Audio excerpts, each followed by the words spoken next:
Portugal, a nation of explorers and pioneers, found itself at a crossroads in the 20th century. Amid economic instability, political chaos, and the rise of totalitarian ideologies across Europe, one man rose to power and shaped the destiny of the country for decades. This is the story of António de Oliveira Salazar, the economist turned dictator who ruled Portugal with an iron hand, leaving a legacy still debated today. Humble beginnings. Born on April 28, 1889, in the small village of Vimieiro, Salazar's origins were humble. His parents were devout Catholics, and young Antonio seemed destined for the priesthood. He attended a seminary, but later shifted his focus to academics, particularly economics. His sharp intellect earned him a professorship at the University of Coimbra, one of Portugal's most prestigious institutions. It was here that Salazar's conservative ideals began to take shape. He believed in discipline, austerity, and moral values, principles he would carry into politics. Rise to power. The early 20th century was a turbulent time for Portugal.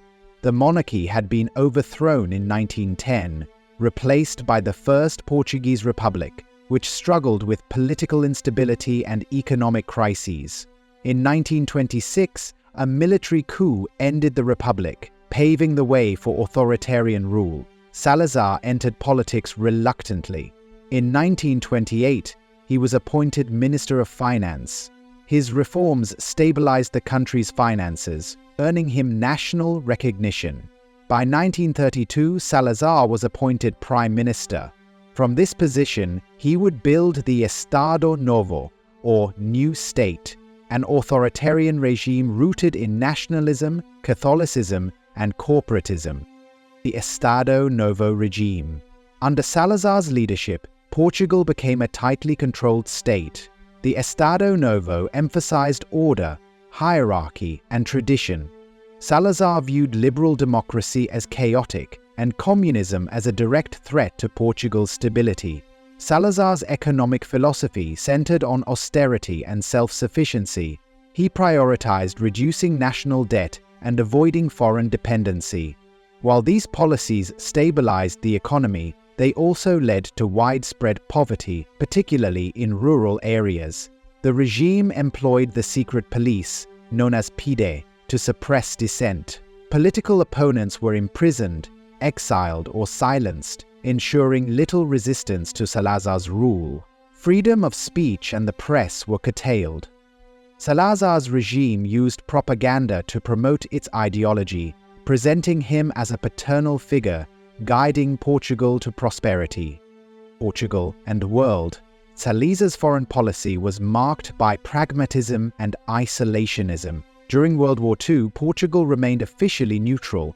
However, Salazar skillfully balanced relationships with both the Allies and the Axis powers. He allowed the Allies to use the Azores as a strategic base, a move that strengthened Portugal's international standing. Salazar was adamant about maintaining Portugal's colonial empire, which included territories in Africa, Asia, and South America.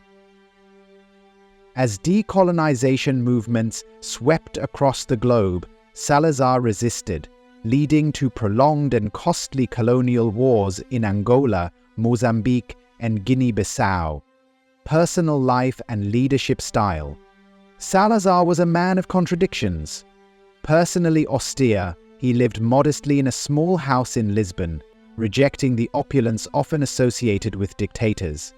He avoided public displays of power, preferring a quiet, bureaucratic approach to governance. He never married, famously stating that he was married to Portugal. His devout Catholic faith deeply influenced his policies, which emphasized traditional family values and moral discipline. Decline and death. In 1968, Salazar suffered a stroke that left him incapacitated. Remarkably, his inner circle chose not to inform him that he had been removed from power. Salazar lived out his final years believing he was still the ruler of Portugal. He died on July 27, 1970. Though his physical presence was gone, the Estado Novo lingered. It would take the Carnation Revolution of 1974 to dismantle the regime entirely, ushering in a new era of democracy for Portugal. Legacy. Salazar's legacy remains deeply polarizing.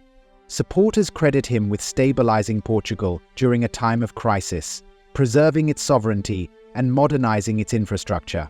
Critics, however, highlight the repressive nature of his regime, the widespread poverty under his rule, and the human cost of the colonial wars. The Estado Novo stands as a cautionary tale of authoritarianism. While it brought stability to Portugal, it came at the expense of freedom and progress. Here are 5 lesser-known facts about Salazar. He declined a visit to Nazi Germany. Hitler invited Salazar to visit Germany during World War II, but Salazar declined, wary of appearing too closely aligned with the Nazis, despite Portugal's neutral stance. He survived an assassination attempt. In 1937, an anarchist plot to assassinate Salazar with a bomb failed, leaving him unharmed. He was an avid writer. Salazar personally wrote many of his speeches, essays, and even textbooks. He considered propaganda an intellectual exercise.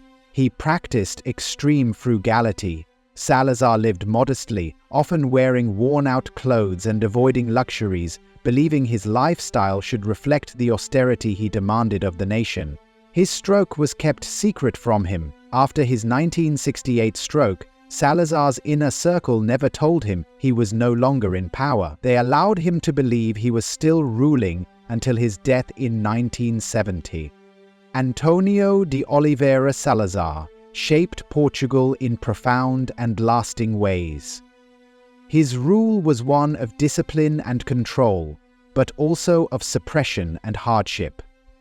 As Portugal thrives today as a democratic nation, it carries the weight of its past, a reminder of the fragility of freedom and the resilience of its people.